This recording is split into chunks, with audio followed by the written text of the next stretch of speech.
Bom, pessoal, então, telinha inicial com os assuntos que serão discutidos aqui no vídeo de hoje, os temas do dia.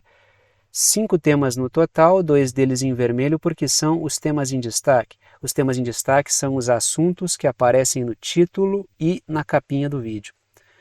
E aqui embaixo, um recado que é sempre importante.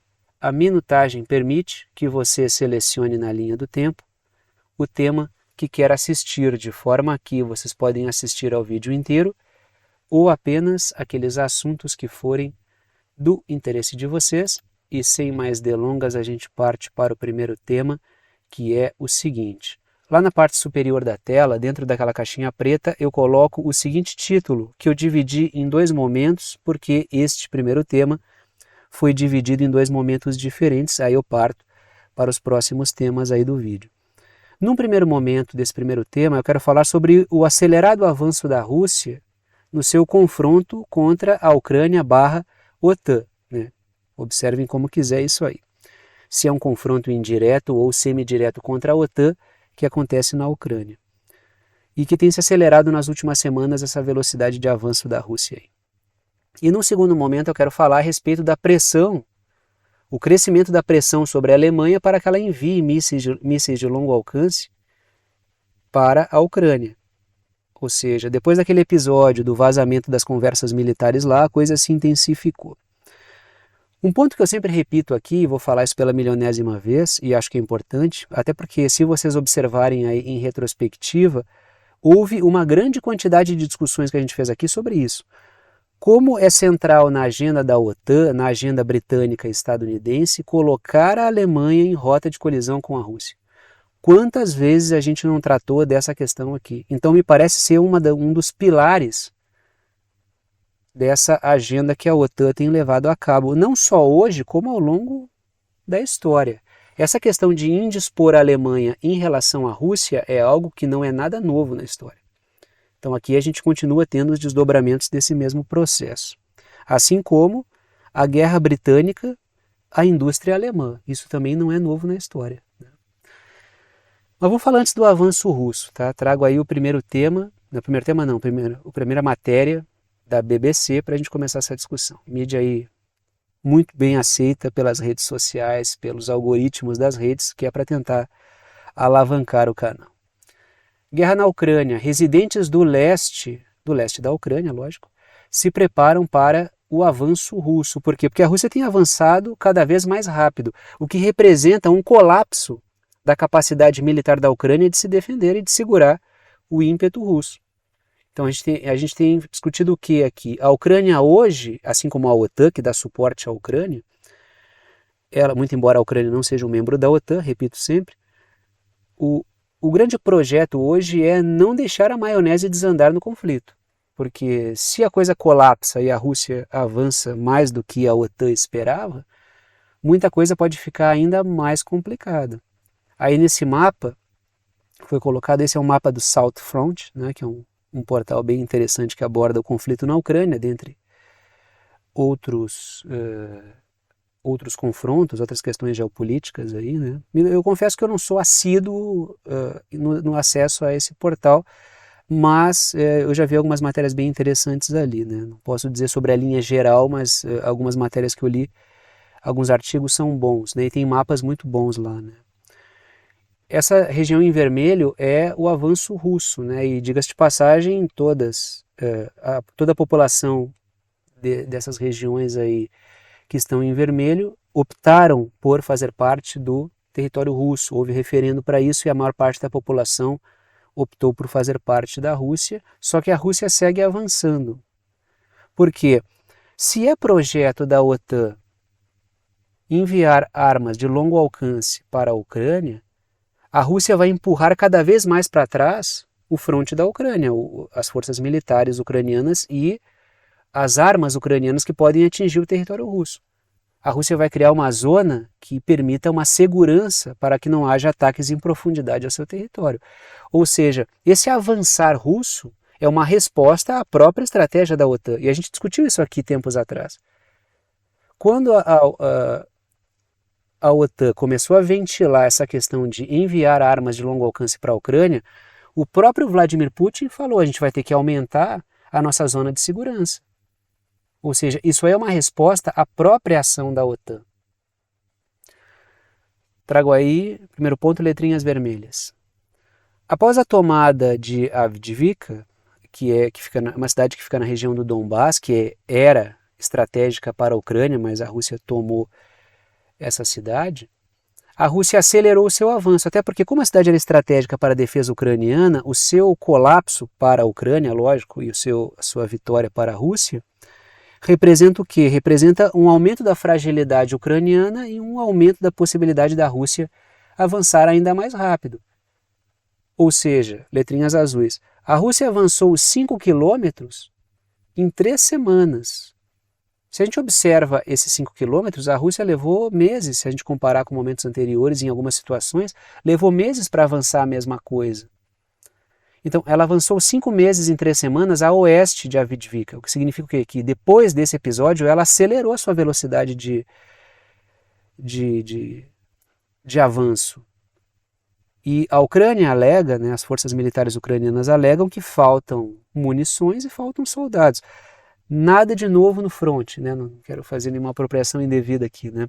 Mas temos discutido aqui, não na última semana, não nas últimas semanas, não nos últimos dias, não nas últimas horas, nos últimos meses, sobre um possível colapso militar ucraniano e, por consequência, do projeto da OTAN na Ucrânia, por falta de soldados, porque existe uma crise de recrutamento, e por falta de munições, porque a logística da OTAN não está dando suporte para isso.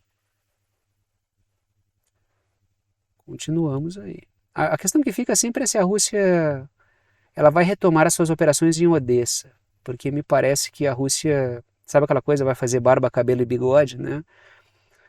Porque se ela continuar a sua expansão na encosta do Mar Negro, ela consegue oferecer suporte à Transnistria, e aí ela consegue neutralizar o ímpeto da OTAN ali na Moldávia. Isso poderia antecipar para a Rússia algumas coisas importantes, poderia evitar dores de cabeça futuras para a Rússia. Então eu sempre fico pensando sobre a questão de Odessa, né? Porque em algum momento o avanço ali em Odessa representaria o que? O estrangulamento da Ucrânia e do acesso ao Mar Negro, mas principalmente uma conexão da Rússia, se ela continuar a avançar pela costa do Mar Negro, em relação à região da Transnistria, que é uma região apoiada pela Rússia, uma região autônoma da Moldávia, que é apoiada pela Rússia e que está em risco. Ou seja, se a Rússia conseguir fazer esse esforço e retomar um projeto anterior que ela acabou recuando, então havia essa iniciativa em Odessa e por conta de algumas questões ali, a Rússia resolveu solidificar o que já tinha conquistado, ao invés de continuar avançando. Mas me parece que a questão de Odessa é estratégica, porque aí ela evita dores de cabeça futuras, né? Vamos ver, eu sempre fico pensando nessa questão de Odessa aí. Letrinhas azuis, continuamos aí. Tanques dos Estados Unidos têm sido destruídos conforme a Rússia avança, então existe uma situação de pane militar na OTAN. Pane militar da OTAN que dá suporte à Ucrânia. O projeto Ucrânia está ruindo. A gente viu uma das arquitetas desse projeto, uma das mães desse projeto, aí não confundir ela com a figura que dá as cartas. A Victoria Nuland, ela é uma agente dos altos interesses financeiros interessados nessa guerra. Ela não é quem determina a agenda, mas ela é alguém que mobiliza instrumentos para isso. Boa parte das figuras do mundo político são o quê? São agentes sem os quais o processo não acontece. São figuras que mobilizam esforços, que pensam em estratagemas para que a agenda financeira transnacional britânica e estadunidense possa acontecer. Mas o que a gente viu? A gente viu a Victoria Nuland, que foi uma das mães desse projeto aí, uma das artífices da crise na Ucrânia, de transformar a Ucrânia numa arma contra a Rússia, saindo de cena. Não sei se momentaneamente ou permanentemente, mas saindo de cena por quê? Porque o projeto ruiu. Essa saída da Victoria Nuland de cena pode ser a antecipação de que o projeto realmente fez água. Não há mais esperança ali. Então existe sim hoje uma pane na situação militar da OTAN na Ucrânia. Existe uma crise de projeto. Tanto é que eu trouxe aqui várias discussões sobre o aumento da tensão no Báltico, ou seja, a coisa sendo transferida mais para o norte. Letrinhas vermelhas. Com o novo comandante militar não respeitado pelos militares, que é o Sirsk, que ocupou o lugar do Zaluzhny, a Ucrânia promete reverter a situação e ainda contra-atacar. Do jeito que a coisa anda, que a Ucrânia hoje ela luta para não deixar a maionese desandar e a Rússia passear no território ucraniano, é muito pouco provável um contra-ataque, que ela consiga reverter a situação. Até porque existe uma crise política no seio da OTAN sobre continuar ou não continuar com o apoio, porque ele não é mais popular. Vamos continuar nesse assunto aí sobre... E aí a gente passa já para a questão da Alemanha. A gente está falando sobre a questão do conflito na Ucrânia, mas a gente fala um pouquinho da pressão sobre a Alemanha. Trago a seguinte matéria. A Hungria, e eu vi o cara das relações exteriores falando sobre isso, a Hungria elogia a posição do Olaf Scholz sobre os mísseis Taurus, sobre a questão dos mísseis de longo alcance. Da Alemanha estar resistindo em enviar para a Ucrânia os mísseis de longo alcance. O governo húngaro, que é um governo de direita conservadora, está elogiando o governo do Olaf Scholz, que é um governo social-democrata. É uma coalizão ali, né? Tem todo tipo de animal político ali naquela coalizão. Mas o Olaf Scholz é uma figura social-democrata. Então a gente vê assim que são figuras de espectros políticos diferentes concordando. Concordando sobre o quê? Concordando sobre o quão nociva é a agenda da OTAN. E essa é uma concordância importante. Tem pessoas que acompanham o canal que divergem ideologicamente de mim. E assim como eu divirjo dessas pessoas. Mas a gente tem algumas concordâncias, essa concordância vai em qual sentido? No sentido de que o projeto da OTAN, das oligarquias financeiras britânicas e estadunidenses, é algo nocivo para os povos do mundo. E aí a gente pode entrar em diálogo sobre isso, sobre esse ponto. Ou sobre tantos outros, muito provavelmente a gente vai sair no tapa. Mas sobre esse, não. Porque é uma questão essencial, afinal de contas, quem é o adversário? Tanto é que várias vezes aqui eu trouxe discussões sobre o Talibã, de que eu discordo ideologicamente, discussões sobre o Hamas, de quem eu discordo ideologicamente, mas que existe um ponto ali de convergência, que é, esses caras são um entrave a projetos muito nocivos. E aí a gente promove uma discussão sobre isso, sobre esse ponto concreto da luta política e geopolítica. Então, o que a Hungria está colocando aqui é, nós não concordamos em tudo com o governo Olaf Scholz, mas nesse ponto a gente concorda, há concordância. E é importante esse reforço, por quê? Porque a Alemanha ela sofre uma grande pressão da União Europeia, diga-se de passagem até de governos ideologicamente mais parecidos com o do Olaf Scholz social-democrata, e acaba recebendo aí um apoio que pensa-se ser, por causa das divergências ideológicas, de costumes, de agenda política interna, de alguém que é muito diferente, que seria o governo do Viktor Orbán, estendendo a mão ao governo Olaf Scholz. Por quê? Porque o aprofundamento dessa guerra não interessa à Hungria, que nunca quis sancionar a Rússia, e também não interessa à Alemanha, que nunca deveria ter sancionado a Rússia. Se o governo da Alemanha tivesse adotado a agenda de não sancionar a Rússia como a Hungria fez, a Alemanha não perderia sua capacidade industrial e energética, as suas vantagens comparativas, que é a questão da energia barata para poder desenvolver a indústria, entendeu? Letrinhas verdes. A Hungria disse que a Alemanha deve resistir à pressão dos falcões da guerra, que é a questão da agenda da OTAN. Por quê? Porque essa agenda prejudica tanto a Hungria, que hoje é governada pela direita conservadora, do Viktor Orbán, quanto o Olaf Scholz, que é o social-democrata. Por quê? Porque é um projeto que prejudica a Alemanha, o povo alemão, e a Hungria e o povo húngaro. É um projeto que prejudica toda a Europa continental.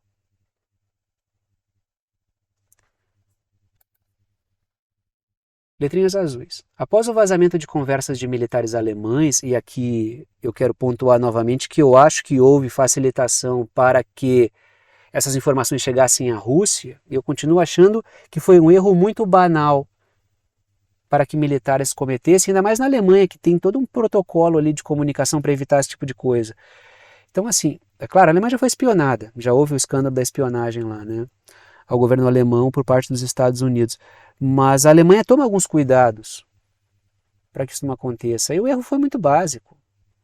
Então, penso eu que pode ter sido algum setor militar alemão ou setores militares alemães querendo aumentar a tensão com a Rússia, facilitando o acesso da Rússia a certas conversas que desgastam a Alemanha com a Rússia.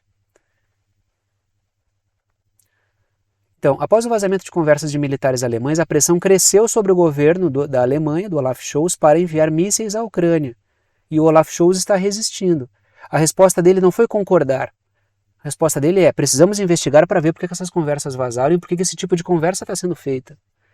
Porque não é do interesse da Alemanha piorar a sua situação com a Rússia. Não é do interesse da Alemanha entrar em guerra com a Rússia, assim como da parte da Rússia também não interessa entrar em guerra com a Alemanha. Isso interessa ao quê? A interesses britânicos e estadunidenses. Como eu falei anteriormente, é uma questão histórica ali. Letrinhas vermelhas. Aí eu levanto duas teses, tá? Uma que é a que eu vinha discutindo, mas eu deixo o benefício da dúvida. Por quê? Porque a gente não sabe exatamente o que se processou. A gente não tem acesso a conversas de portas fechadas nem aos planos secretos. Então a gente debate sobre isso. Não sou eu o dono da verdade, então a gente levanta hipóteses. Letrinhas vermelhas. Tem duas teses sobre esse vazamento das conversas aí. Uma é aquela que eu tenho discutido aqui, que são setores alemães vazaram para tensionar com a Rússia. Setores aí, digamos, infiltrados pelo interesse britânico e estadunidense, o que existe muito na política e no meio militar da Alemanha. Ou foi a própria Rússia que teve acesso a essas informações e deu publicidade a isso para que a trama chegasse ao governo alemão e gerasse uma repercussão que parasse a continuidade do projeto. Temos essas duas possibilidades aí, né? Na Rússia não seria propriamente vazar, a Rússia daria publicidade a essa informação que ela teve acesso. O vazar seria da Alemanha, se fosse proposital. Então convém a gente prestar um pouco de atenção nessa situação aí, né? Eu estou trazendo aí as duas, né? O tempo vai nos dizendo o que faz mais sentido. Continuamos aí. Vamos continuar nessa questão da Europa, né? Da Europa, guerra na Ucrânia, questão com a Rússia, etc, etc, etc. A União Europeia não pretende criar um exército próprio, diz o Josep Borrell, que é o cara das relações exteriores da União Europeia. Figura serviçal da OTAN, fantoche da OTAN na União Europeia. Trago letrinhas verdes, terceiro ponto. O Borrell prefere a via de atrelar a defesa dos países ao projeto da OTAN. E a OTAN, e aqui leia-se a cúpula britânica e estadunidense, ela teme uma União Europeia militarizada, porque assim como a União Europeia, a Europa continental pode ser um braço do interesse da OTAN, pode ser um braço armado contra a Rússia, a favor da agenda da OTAN, ela pode muito bem desgarrar da agenda da OTAN justamente porque agora tem armas suficientes. Tudo de que a OTAN não precisa, ou o Reino Unido e Estados Unidos não precisam, é de uma Europa continental como um polo de força autônomo, porque isso esvaziaria o projeto da OTAN. Porque o que está em disputa aí é, a partir do momento em que a Europa continental esvazia o projeto da OTAN morre. Porque só os Estados Unidos e o Reino Unido não têm força para conseguir enfrentar o restante, entendeu? Rússia, China e assim por diante. Irã, que o vale. É preciso de uma corte de puxa-sacos para dar força para o projeto. Por isso que é tão fundamental que a Europa continental, que ela desgarre disso, que ela abandone o projeto da OTAN, porque aí o projeto da OTAN acaba, ele perde força. Porque a OTAN é um projeto de ocupação da Europa continental. Isso que é a OTAN na prática. Então vamos continuar ali. Já falei do terceiro ponto, continuamos no assunto, letrinhas azuis. A maior parte do apoio à Ucrânia acabou sendo capturada pela indústria bélica dos Estados Unidos. Isso significa o quê? Que se a União Europeia resolve ter um projeto, como eu coloquei entre parênteses ali, a França quer uma iniciativa militar da União Europeia, porque aí a indústria de armas da França teria mais projeção. Então há também, ou há sobretudo, o interesse econômico. É muito difícil separar o que é geopolítica do que é interesse econômico aí. De forma que, se o projeto é da OTAN e a Europa continua submissa à agenda da OTAN, quem ganha é a indústria de armas dos Estados Unidos. O que a França quer reverter. Por isso que a gente vê muita colisão, dentre outros motivos, entre França e Estados Unidos, França e Inglaterra, França e Reino Unido.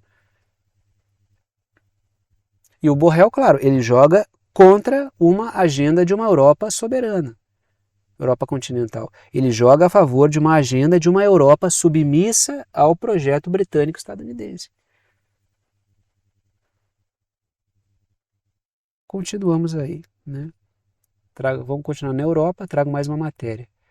Um membro da União Europeia é contra o prolongamento dos privilégios comerciais para a Ucrânia. A Ucrânia não gera só problema por causa da guerra.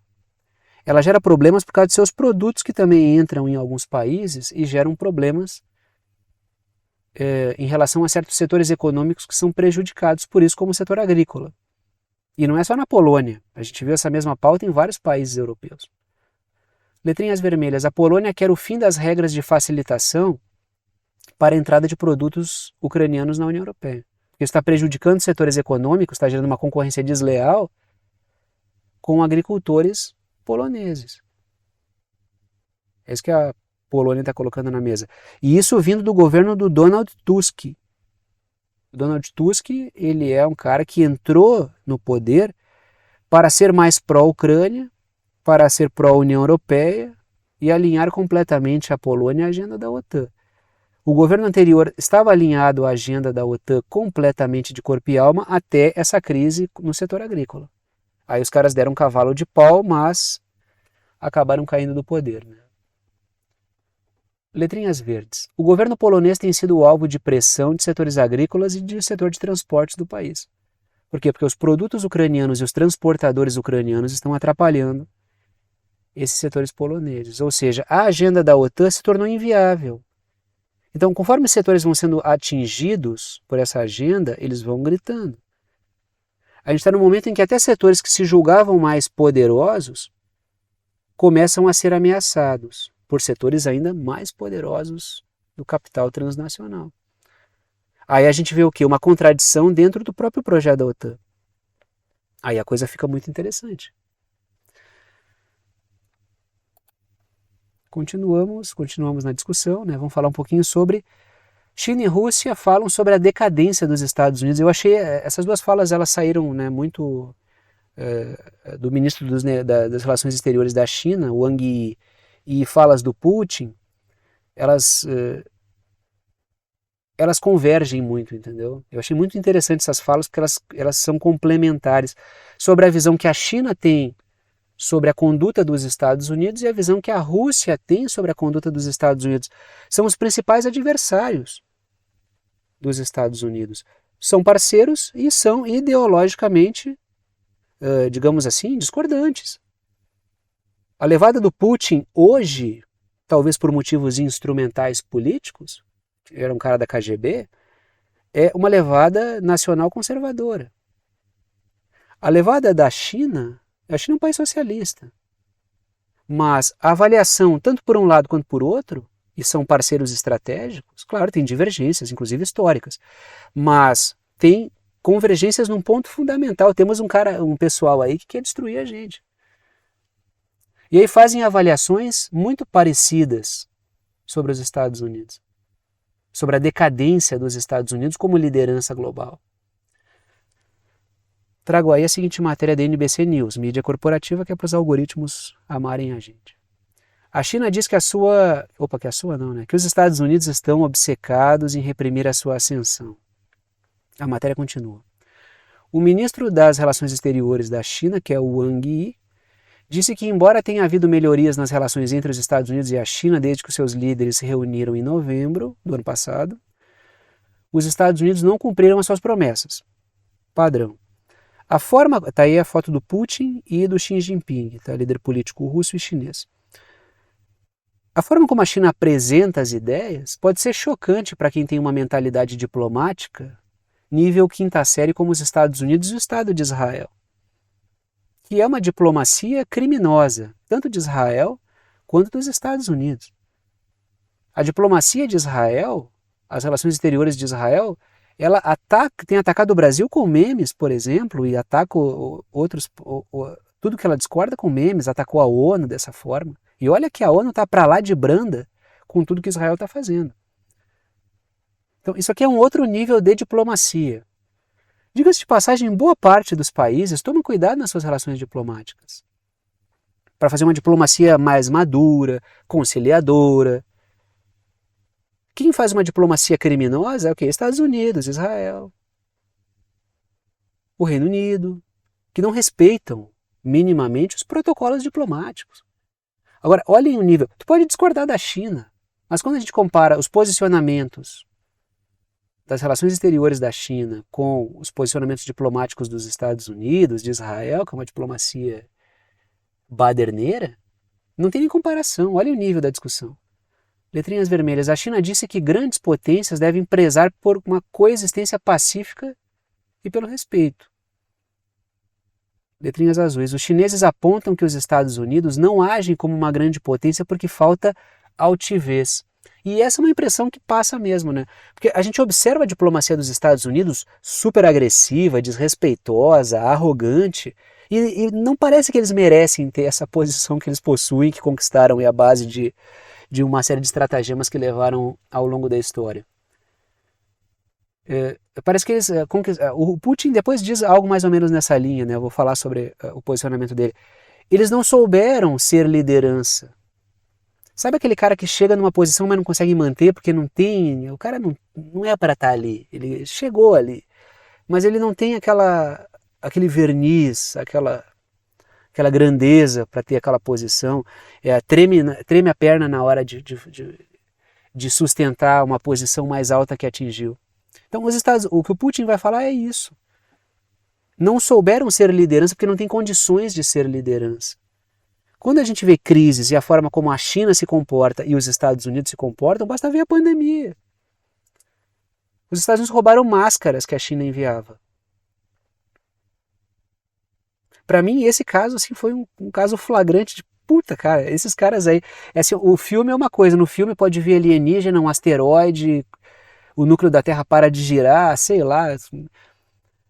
Qualquer problema no mundo, os Estados Unidos eles tomam a frente de maneira madura e a gente normalmente resolvem com bomba atômica, né? Eles têm um certo fetiche em explodir asteroide, explodir o centro da Terra, explodir naves espaciais com asteroide, com bombas nucleares. Só que quando a gente vê a realidade dos Estados Unidos na diplomacia é uma coisa completamente nível quinta série. O que foi a visita da líder do Congresso, a Nancy Pelosi, a Taiwan para gerar um constrangimento? O que é Israel perante todas as críticas que está sofrendo? Olha a maneira como se comportam. Letrinhas azuis. A China aponta que os Estados Unidos perdem a credibilidade pela conduta belicosa e que não são uma liderança quando agem desse jeito. E que com o atrito o mundo inteiro perde. Hoje quem está propondo a manutenção da globalização, ou do sistema tal como existe, com interconexões e um mundo mais aberto, é a China. Os Estados Unidos não querem mais esse tipo de relação porque convidaram a China para um jogo e a China aprendeu a jogar esse jogo e joga melhor que os Estados Unidos. Por isso que a gente já vê movimentos e think tanks neocons estimulando a desglobalização. Por isso que vem essa teoria do globalismo.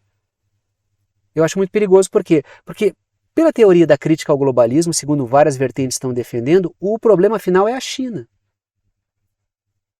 Quando os Estados Unidos despontavam na globalização, ela era boa. A partir do momento em que começa a ruir o projeto, críticas ao globalismo. A China é o problema, e tem relações do Fórum Econômico Mundial com a China, e a China é... Todos os banqueiros são comunistas, ele já emula uma coisa até do Hitler. Essa é a grande questão. Por isso que eu acho assim, eu prefiro usar o bom e velho termo imperialismo do que utilizar o termo globalismo. Eu acho que eu já vi artigos do Heritage Foundation, por exemplo. Se vocês pegarem o Heritage Foundation, que né, é um think tank dos Estados Unidos, que propaga o identitarismo conservador, porque o conservadorismo tem agido como um movimento identitário. Ele emula muita coisa que pega muita gente. E é neocon. É preciso tomar cuidado com isso também, entendeu? Aí cria-se assim, ó, duas pautas, muitas vezes restritas à questão de costumes, e fica uma guerra ali e se perde o conteúdo final. E muitas vezes, tanto o cara que vem pelo identitarismo pseudo-progressista quanto o identitarismo conservador, eles desaguam numa mesma proposta neoliberal. Então é um jogo bem feito, esses caras não estão de brincadeira, eles ficam 24 horas por dia pensando essas coisas, entendeu? Letrinhas azuis. A China aponta que os Estados Unidos perdem a credibilidade pela conduta belicosa, não são uma liderança e que com o atrito o mundo inteiro perde. Então é uma postura muito altiva da China, que está se apresentando como liderança. Agora vem a parte do Putin, né? Os Estados Unidos não aguentariam ser a única superpotência. Não tiveram essa capacidade, não tiveram altivez, né? Para usar um exemplo que a China citou. Letrinhas vermelhas. O Putin disse que os Estados Unidos não aguentaram todo o peso da liderança global pós-colapso da União Soviética, sequer aproveitaram isso. Não demorou muito para os Estados Unidos deixarem emergir um cenário de perda de controle hegemônico, que é o cenário multipolar. Letrinhas verdes. O Putin disse que existe uma clara recusa dos povos do mundo à ordem imposta pelos Estados Unidos. Que os Estados Unidos e Israel não respeitam a ordem mundial baseada em regras que eles mesmos determinaram. Vários órgãos internacionais, fóruns internacionais de discussão, e eles burlam tudo.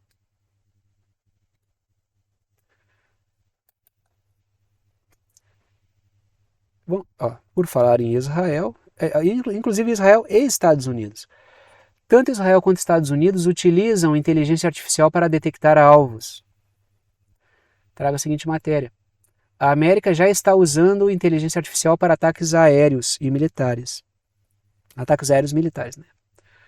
A matéria continua. Um novo relatório mostra que o Pentágono está usando automação para decidir onde lançar bombas. Teve discussão sobre isso aqui? Teve discussão sobre isso? Ou será que o pessoal só está bravo com a inteligência artificial que as pessoas usam na internet civil? Porque que eu saiba, está se discutindo só o risco da internet para as pessoas. Porque é um risco, tem guerra cognitiva rolando. Agora, e isso aqui? População autorizou isso aqui? População dos Estados Unidos autorizou? População de Israel autoriza isso aí? Letrinhas vermelhas. Os Estados Unidos têm usado em seus ataques no Oriente Médio a inteligência artificial e para orientar ataques da Ucrânia contra a Rússia. Ou seja, já está rolando. Aí tem um filme do Robocop, esse novo, né? Esse filme novo do José Padilha aí, né? Novo que eu digo é o último, que não são os antigões lá do Robocop. Sim. Daí a gente vê naquele filme um amplo debate, né, sobre a população não quer saber do uso, né, de inteligência artificial, mas já está rolando. Mais uma vez a diferença entre o filme e a realidade. Letrinhas azuis. Israel também utiliza inteligência artificial em Gaza para selecionar alvos, para aumentar a velocidade dos ataques, ou seja, né, para reduzir a velocidade dos cálculos, da detecção de potenciais alvos, usa-se a inteligência artificial, que tem uma margem de acerto menor do que as decisões humanas, mas que compensa pela velocidade. O problema é que mata mais civis. Letrinhas vermelhas. A inteligência artificial em Israel calcula até o número aceitável de baixas civis de um ataque. A questão é assim, ó, a quantidade de problemas éticos que existem nisso aqui, cara, não cabe nesse vídeo, entendeu? Eu nem vou entrar no aspecto ético que é uma inteligência artificial determinar, segundo parâmetros estabelecidos, sabe-se lá por quem, o número aceitável de baixas civis de um ataque. Quem determina isso? E quem determina que é aceitável o número de baixas civis? Então, que cálculo determina isso? Que padrões estão colocados ali? Isso aqui dá horas de discussão ética. Ao invés da pessoa ficar discutindo na rede sobre pauta de costumes, sobre sexualidade A ou B ou C, deveria estar se debruçando mais sobre isso aqui, que é uma coisa mais grave. Vocês não vão chegar a lugar nenhum aí nessas discussões de vocês, entendeu? Em conversões. Até porque, assim, ó, o mundo tem muita coisa urgente para a gente discutir, assim, o cara entra na rede, é uma tristeza, o cara vai olhar os trend topics, e é uma coisa assim que dá vontade de morrer até. eu chego a ficar assim, eu vou dizer, eu sou um cara que dentro do possível tenta manter a tranquilidade, mas eu entro ali naqueles trend topics do Twitter, mas me chega a me dar até gastrite de olhar aquilo ali. Tem tanta coisa para discutir, os caras vão ficar discutindo umas coisas assim que, caramba. Tem que É importante certas discussões, claro, mas elas não são centrais, meu Deus, o mundo está acabando, os caras estão. O mundo no maior sufoco e os caras de papo furado, né? A música do Engenheiros do Havaí lá, né? Eu devo estar ficando louco. Será que eu escutei errado? A vida do maior sufoco e os caras de papo furado. É. Então, assim, a inteligência de Israel calcula até o número aceitável de baixas civis de um ataque, de forma que Gaza já é um exemplo de uso da inteligência artificial em um massacre. Cara, já temos inteligência artificial determinando vida e morte das pessoas, em massa. E a gente não está falando disso? E os caras estão discutindo homeschooling? É isso mesmo? Pode isso? Diga-se de passagem para a educação, só para abrir um parênteses, o homeschooling não é nenhum não está nem entre os 200, 300 primeiros problemas da educação brasileira. Sai perguntando na rua para os brasileiros aí, sabe, isso aí está na ordem do dia das pessoas. Quando veio a pandemia, os pais quase saltaram pela janela porque os filhos ficaram em casa. Tinha vizinho que me parava na rua. Cara, parabéns pelo trabalho que tu desempenhou ao longo da vida, cara. Como é que vocês aguentam tantas crianças? Eu não aguento meu filho por 2 semanas em casa. Então, assim, claro, tem setores políticos que estão lá só para desvirtuar a discussão mesmo, entendeu? Que tem gente que está ali, por exemplo, a figura que botaram à frente da comissão de educação lá do Congresso, que aquilo não é só para gerar fumaceira, para poder passar um monte de pauta sem ninguém conversar, porque aquilo só fala abobrinha.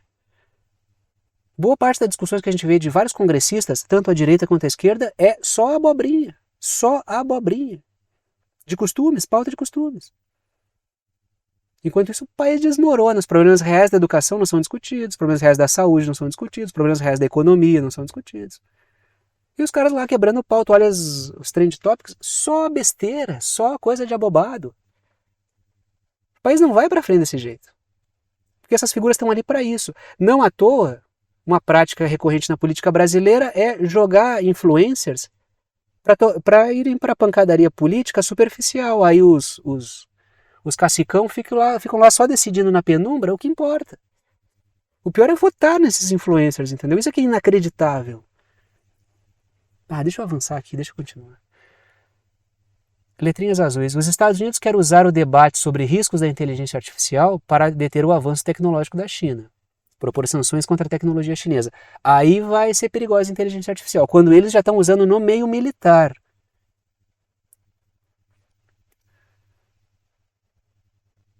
Vamos continuar nessa discussão aí Vamos continuar na região, né? Trago a seguinte matéria. União Europeia financia empresa de armas que desempenha papel fundamental no genocídio de Gaza, letrinhas verdes. A União Europeia financia a empresa aeroespacial de Israel, uma estatal, envolvida no massacre em Gaza. Tá? Então não adianta nada criticar publicamente se vai botar dinheiro, igual aos Estados Unidos, né? A gente vai lançar comida, a gente vai botar um porto lá, a gente vai não sei o quê. Vai botar um porto é por interesse estratégico. Pensam milhões de coisas, falam milhões de coisas, mas na prática continuam armando Israel. Ataca o Oriente Médio usando inteligência artificial. Letrinhas azuis. Desde 2007, a União Europeia já aportou 26 milhões de dólares, o equivalente a 26 milhões de dólares, na empresa estatal israelense. Ela é fiadora do massacre. Não adianta ter discurso bonito se vai continuar financiando, entendeu? Última matéria sobre esse tema aqui no dia de hoje.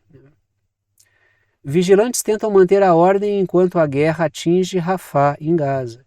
Aí eu vi a mídia corporativa televisiva ontem dizendo: grupos armados estão aterrorizando os comerciantes. Cara, dá para ser mais cretino que isso? Dá para ser mais cretino que isso? Eu acho que não dá. Eu espero que esse jornalista, que hoje não é nem jornalista, é um robô humano leitor de teleprompter, que ele não tenha nem noção do que ele está falando, assim. Porque se ele tiver... Que vergonha, né? Que vergonha. Letrinhas vermelhas. O grupo tenta evitar, esse grupo aqui de vigilantes tenta evitar principalmente que comerciantes pratiquem preços abusivos e são super apoiados pela população palestina. Além disso, eles buscam manter a ordem social em meio ao caos, que não foram eles que produziram.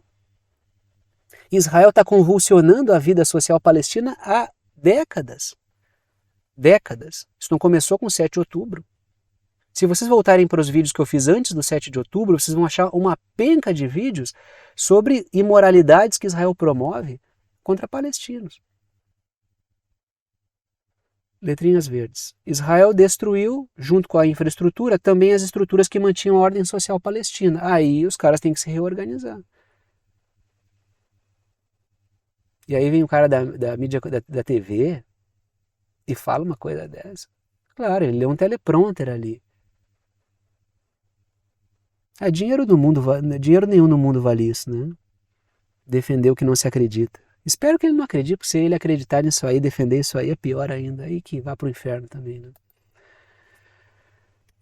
Continuamos aí, a gente vem agora para América Latina, porque teve uma foto recente aí, né? Do López Obrador, que não quis conversar com o Milei porque, segundo ele, não era o momento, e ele é um cara provinciano que não dá bola para questões internacionais, e parou para conversar com o Alberto Fernandes, ex-presidente da Argentina. O Obrador, ele tem verdadeiro desprezo pelo Milei, como qualquer figura inteligente e sensata deve ter, né? Defender uma figura como o Milei não dá. Não tem como, não há defesa razoável do Javier Milei, me desculpem, assim. Mas não tem a defesa do Milei. Não tem defesa do Milei. Nenhuma. Pelas propostas e pela ação e por todo o receituário, todo o pacote que ele representa, não tem. E criticar o Milei não quer dizer que se defende necessariamente que a Argentina não vive um problema. Ela vive um problema. Mas a ideia é, o Milei é uma piora do quadro. E o Macri, que está junto com o Milei no governo, por trás, é um dos criadores do problema na Argentina. Ou do aumento do problema da Argentina.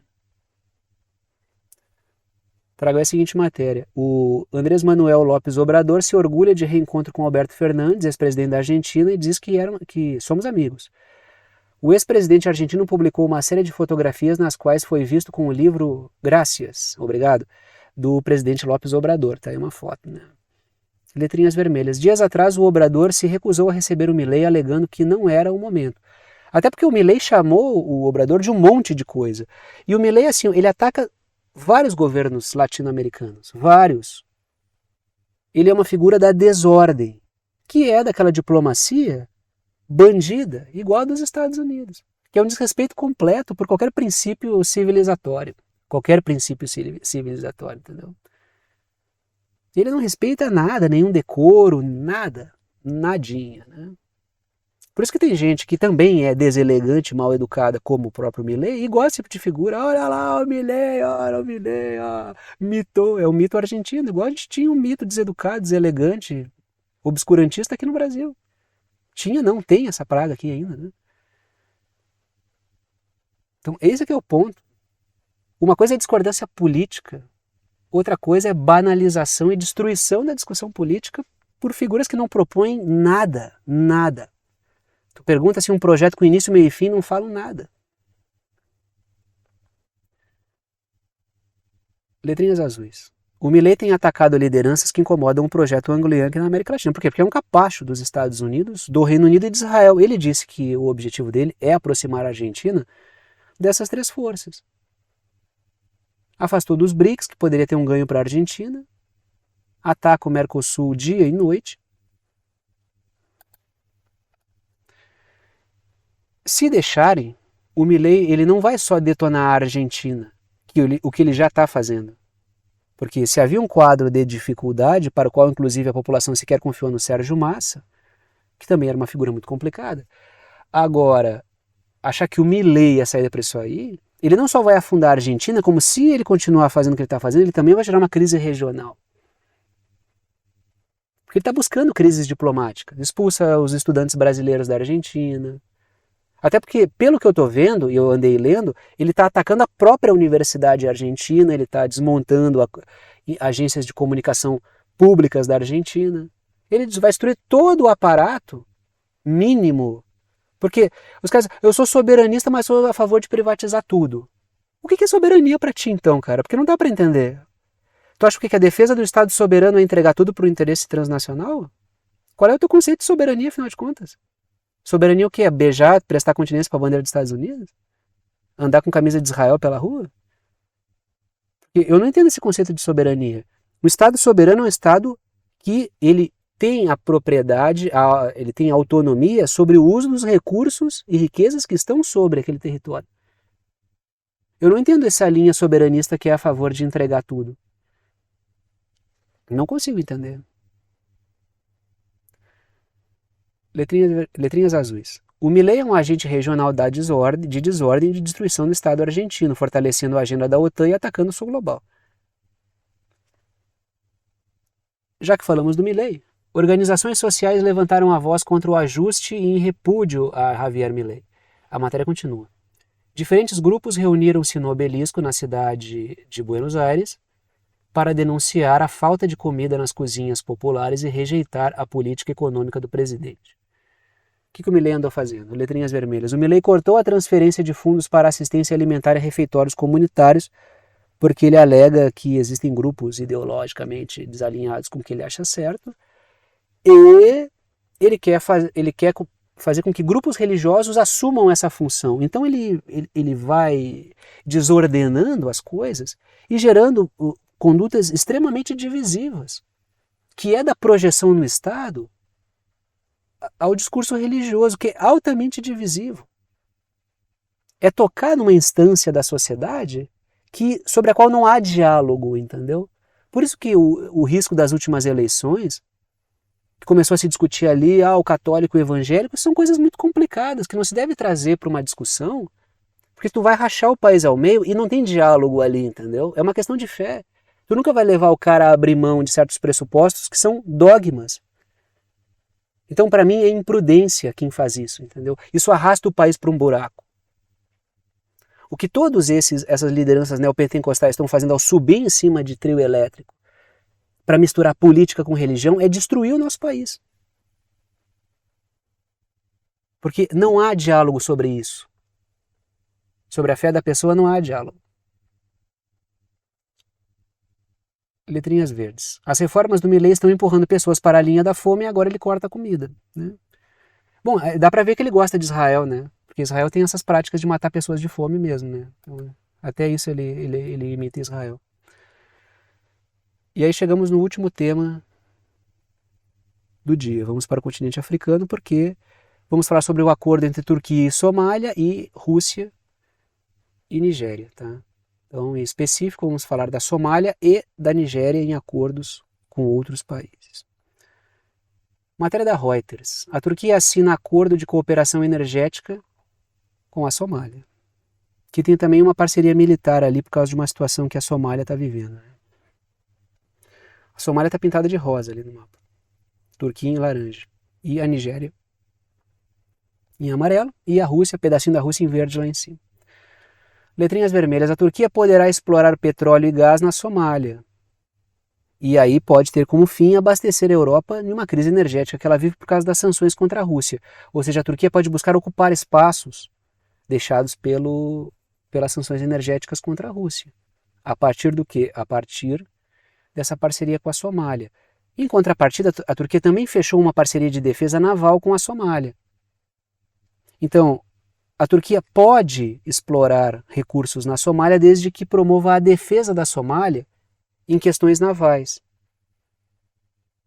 E isso funciona como uma dissuasão, porque a Etiópia está buscando uma saída para o mar, e eu já discuti isso aqui com vocês, através da Somalilândia, que é uma região autônoma na Somália, não reconhecida pela Somália, entendeu?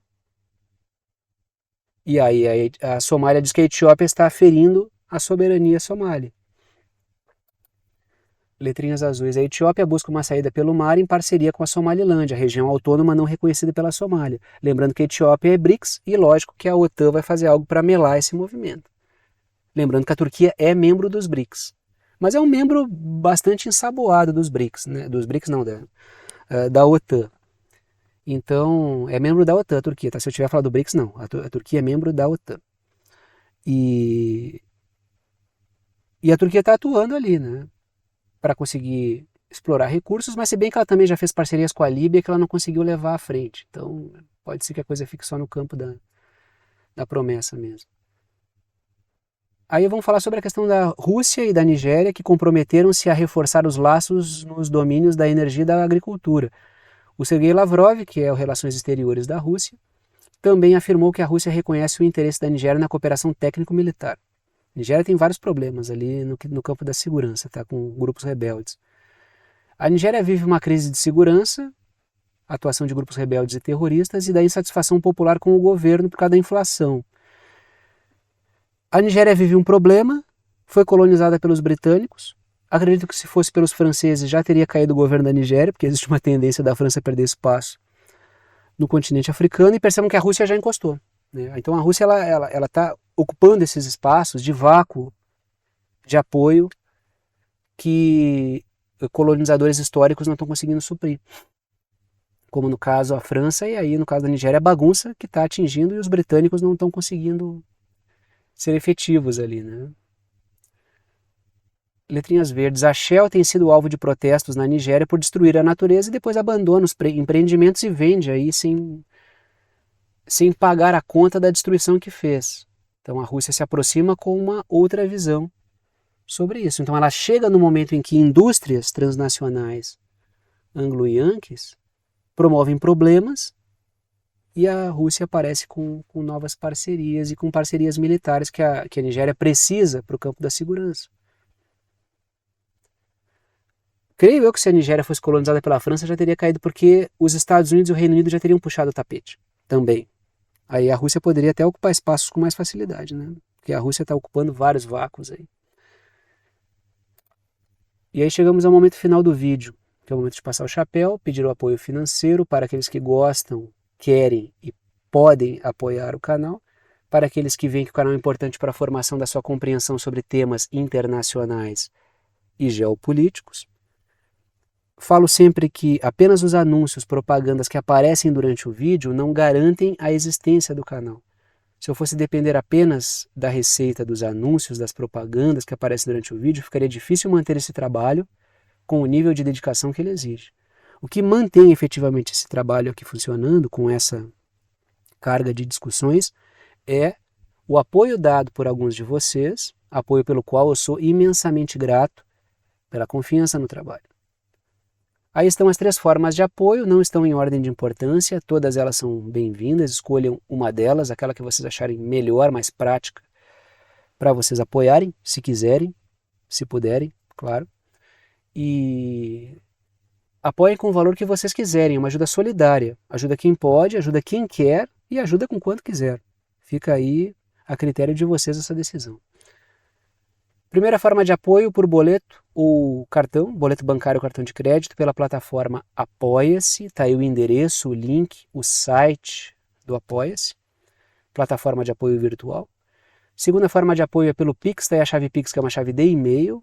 Tem gente que usa o número do celular, número do CPF, número do CNPJ como chave Pix. Eu uso um e-mail. Se vocês digitarem lá na chave Pix, pixverdadeconcreta@gmail.com, vai aparecer o meu nome, que é Thiago, e vocês podem fazer a doação no valor que vocês quiserem. Terceira forma de apoio é pelo botão Seja Membro, o botão fica embaixo do vídeo, ajuda aqui pelo YouTube, tem várias faixas de valor, vocês escolhem ali aquela que for mais interessante para vocês. Repito, as 3 formas são bem-vindas e repito também, agradeço aos que apoiam pela confiança no trabalho. Vou parando por aqui e tchau para vocês.